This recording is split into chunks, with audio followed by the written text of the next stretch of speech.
Regresamos a las noticias de N+ Sonora esta tarde de lunes y es un gusto recibir aquí en el News Center no solamente a un gran profesional, a un gran amigo sonorense destacado que se encuentra en la Ciudad de México, pero en esta ocasión viene a compartir con ustedes, con nuestro auditorio, un tema muy importante y es un gusto que estés con nosotros esta tarde, José Manuel Urquijo. Muchas gracias, Carla. Al contrario, un placer para mí estar acompañándote en este espacio. Pues muchísimas gracias. No puedo dejar de negarlo, no puedo negarlo, la emoción que me causa porque lo conocí muy jovencito, más jovencito todavía, más jovencito.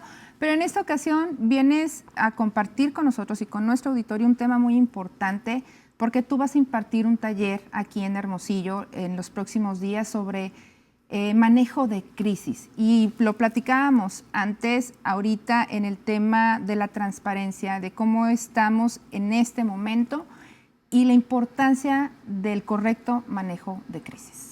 Claro, bueno, primero que nada, pues otra vez reiterar el agradecimiento a ti, a Elda, por el espacio para platicar de esto tan importante. Y en efecto, vamos a dar un taller sobre manejo de crisis mediáticas.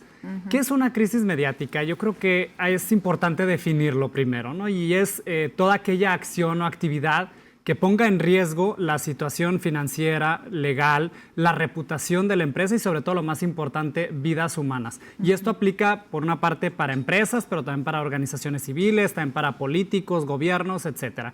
Y hay un prejuicio cuando se habla de manejo de crisis mediáticas. Se dice o existe ese prejuicio que indicaría que se trata de ocultar información, de decir mentiras, de no hablar con la verdad, etcétera. Yo parto de que eso es un prejuicio falso que tenemos que desmontar. Y siempre en un manejo de crisis, por el contrario, lo que tenemos que hacer es hablar con la verdad, darle certezas a la gente, identificar los públicos y las audiencias que tienes presentes, a las cuales tienes que, de inicio, pues informarles, pero también tus audiencias internas y los implicados, pues cuidarlos. Ahora bien, ¿cuál es el contexto que tenemos? Lo decías al principio también.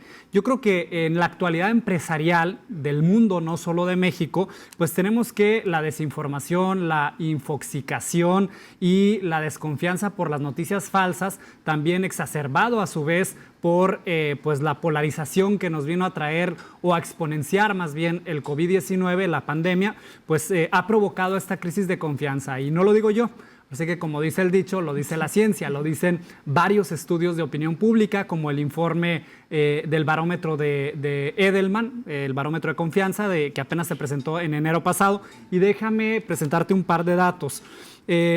Uno de los grandes, digamos, hallazgos de este barómetro de confianza de Edelman es que la confianza en el sector empresarial emerge como el más digno de todos los sectores que existe, incluidos gobiernos, organizaciones civiles, medios de comunicación. Las empresas o los empresarios obtienen alrededor del 61% de confianza de la población. Las organizaciones no gubernamentales le siguen con el 57%, el gobierno con el 53% y también los medios de comunicación con el 51%. Ese es el contexto en el cual hoy cualquier empresa, gobierno, organización civil, etcétera, puede llevarse a una crisis. Y vemos que la confianza ha afectado muchísimo más a los gobiernos, que si bien es cierto, tuvieron una leve recuperación, también producto de la pandemia, ¿no? Producto de su actuación y no en todos los casos frente a la pandemia. Ahora bien, el ciudadano desconfía hasta de su sombra. Sí, totalmente. Hoy por hoy el ciudadano ya no confía ni en su vecino.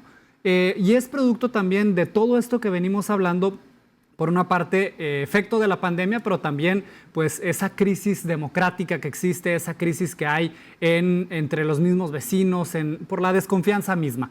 Ahora, otro dato, algunos datos o algunos hallazgos del informe de Edelman revelan, por ejemplo, que las empresas, es la percepción que queda en la gente, que las empresas no hacen lo suficiente, a pesar de que salen bien evaluadas, que no hacen lo suficiente para, por ejemplo, combatir la desigualdad económica, la desigualdad de género, etcétera.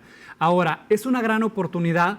¿Por qué? Porque las empresas pueden trabajar en una estrategia de reputación, que cuando una crisis nos toque la puerta, pues poder tener ese blindaje que nos permite la reputación, el prestigio, para enfrentarla con mejores elementos. Hablas de la percepción y yo creo que es un problema que se presenta no nada más en el sector empresarial. el sistema de gobierno, y lo hemos visto en muchísimas ocasiones, cómo la percepción afecta las actividades gubernamentales y más en ciertos sectores, ¿no? Salud, educación, seguridad, son temas en donde la percepción afecta muchísimo. Hay otro detalle, los vacíos de información que se generan, no nada más en el sector gubernamental, sino en el empresarial, que va y trastoca a la ciudadanía, ¿no? A los ciudadanos. ¿Cómo se maneja en ese sentido? Mira, es muy importante tu pregunta porque nos pone en el contexto justamente de la crisis. Las crisis son eventos, digamos, desafortunados y eventos que no estaban previstos. Son eventos que alteran, si lo vemos como una especie de línea, una crisis es, digamos, el pico más alto que se genera y ahí es donde está la crisis, ahí es donde todo se descontrola. ¿Y qué es lo que pasa en ese momento? En ese momento está en riesgo la credibilidad, está en riesgo las finanzas, está en riesgo la reputación, está en riesgo la confianza que se tiene en la empresa o la organización de la que esté envuelta en esta crisis, está en riesgo la vida humana, etcétera, lo que ya decíamos hace un momento. Sin embargo, también puede ser una buena oportunidad. Se dice que en tiempos de crisis es cuando se desnuda el liderazgo. Es decir, cuando las personas, los líderes, realmente tienen oportunidad de brillar, realmente tienen oportunidad de sacar la madera de la que están hechos. Ahora, cuando tenemos un evento de este tipo, es importante siempre actuar antes de las primeras 2 horas.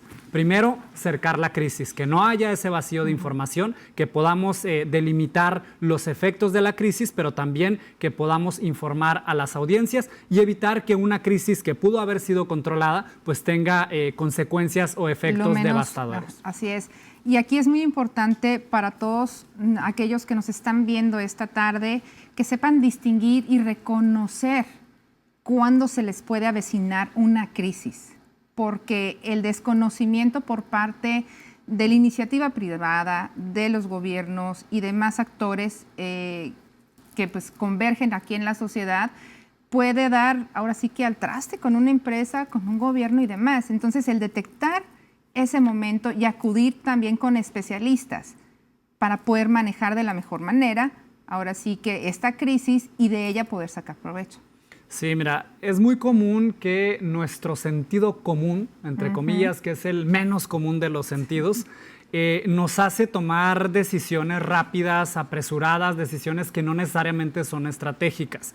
Y ese tipo de decisiones, yo lo planteaba hace un momento, si vemos esto como una línea, una campana, por decirlo de alguna manera, la crisis es el punto más alto de la campana.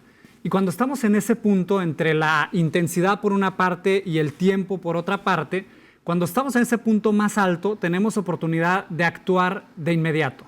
Y cuando nosotros actuamos, tenemos 2 vías. Una, bajar la intensidad de la crisis a lo largo del tiempo, o bien que esa decisión que hemos tomado pues se exponencie aún más y que nos complique todavía más la crisis. Y eso, por ejemplo, nos puede provocar que dentro de una crisis tengamos otra crisis. Sí, sí se puede. Claro. Sí podemos tener una crisis dentro de otra crisis. Es más, hasta 2 o 3 crisis dentro de una crisis. Por eso es importante identificar el momento y un buen manejo sobre todo. Totalmente. No se trata únicamente actuar por actuar. Se trata de tener un plan que deberían tener las empresas, pero también se trata de ejecutarlo con eficiencia, con eficacia y sobre todo leyendo la opinión pública, leyendo el contexto y la sensibilidad en estos tiempos de la opinión pública. Así es.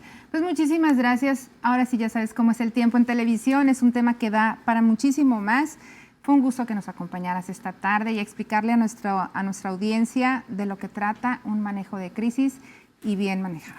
Muchísimas gracias, Carla. Muchísimas gracias a Televisa Sonora por el espacio y bueno, pues encantado de estar con ustedes. Muchísimas gracias. José Manuel Urquijo, especialista en temas de comunicación y estrategias en crisis.